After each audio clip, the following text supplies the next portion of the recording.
Hi quilters and would-be quilters. Good to have you with us again today. We're going to continue our lessons.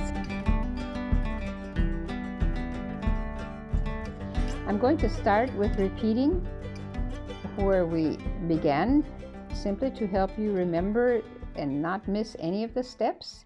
If you feel like you're not sure about some of these things, go back and just look at the beginning again and again until you realize you actually understand exactly what I'm saying. But I'm going to repeat the fact of putting your needle into the quilt, picking it up between your ring finger, your thumb, bringing your thimble down.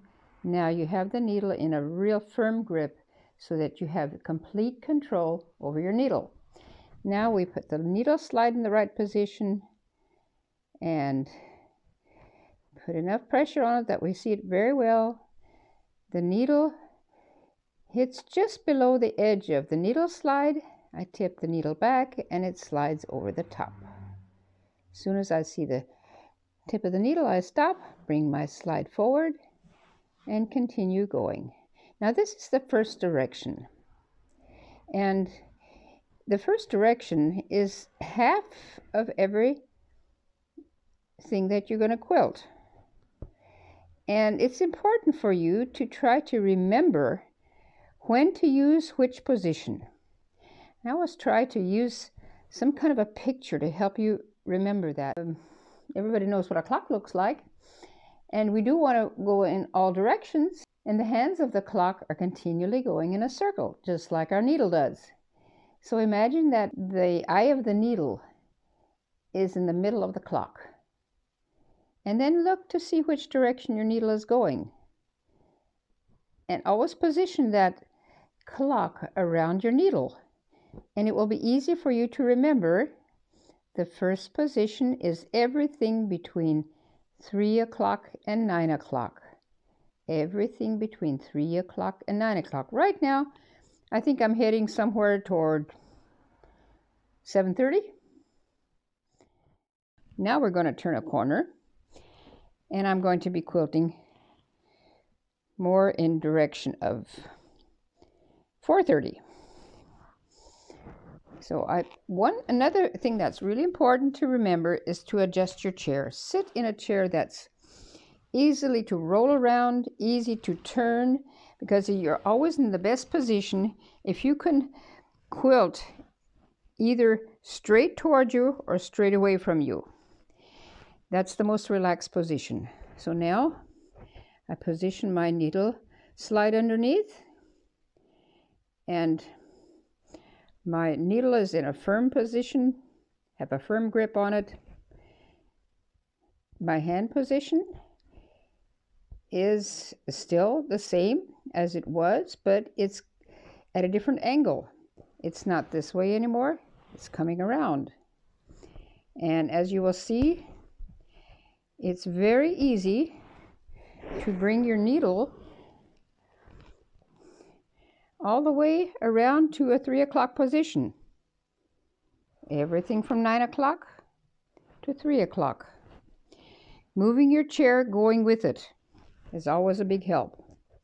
So I'm going to go down to this corner, which isn't necessarily the best route to do this pattern, but I'm doing it to show you the different directions in a short period of time.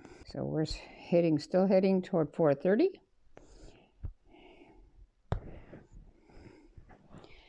But then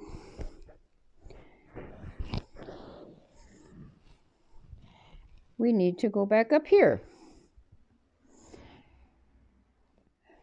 Some of these markings are a little bit heavy, but I have to admit that they were done by students that were learning, just like you maybe. I try to make my markings very light so that when I'm finished quilting, I really don't have to do anything. The markings disappear in between the stitches. But sometimes when you're learning, you have to learn by doing. And this is a situation like that. So I'm turning myself around again so I can now quilt away from myself. And I'm going to need another tool for that. And this tool is a special tool that a friend of mine made, who has made very famous quilts. Her name is Ted Storm. Some of you already know her. and she works with me in our workshop, in our studio. And she learned not the way I did. She learned completely from a different perspective. And it took for her for a while to realize that it's necessary to quilt in all directions if you're going to have your quilt in a frame. So she was wise enough to know that a good tool would be very helpful. You can quilt away from yourself without it, but it is rather cumbersome. And so she developed this tool which fits on any thumb. You bend it until it fits.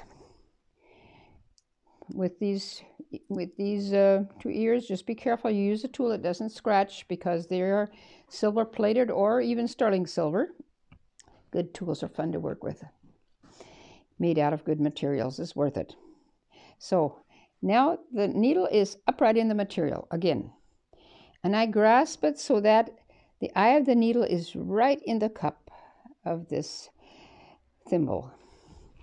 Now I set my needle slide in the right place, guide the needle so that it's right at the edge, and I just kind of like gobble up that needle with my thimble.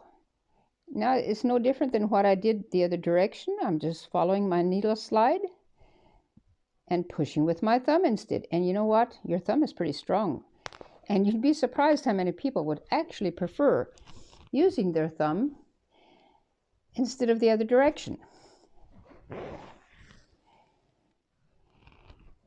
So every time before you start again, needle straight into the material. Pick it up that the eye of the needle is in the cup. Position your needle slide and come around until your needle is in a right angle to your cup, and just push it over that edge. So now we've been going toward 2 o'clock, but we're going to head up toward 11 o'clock now. So I move my chair so that I can quilt straight away from myself. Picking up the needle so that the eye of the needle is in the cup. Positioning my needle slide. And quilting away from myself. And it's really fun to quilt with your thumb. It's surprising how easy it is. Actually, I think it's easier than any of the other directions, and that's one of the reasons I don't start with that. I start with the hardest part, or at least the one that has the most new things to learn, because everything else builds up to that. That's it for today. I hope you have a good time practicing this. It's really fun. Thanks for the many subscriptions. If you haven't subscribed, don't forget to do that and hit the bell so that you get our messages when the next episode is going to be shown. Don't forget, quilting connects more than 3 layers of fabric. Bye-bye, till next time.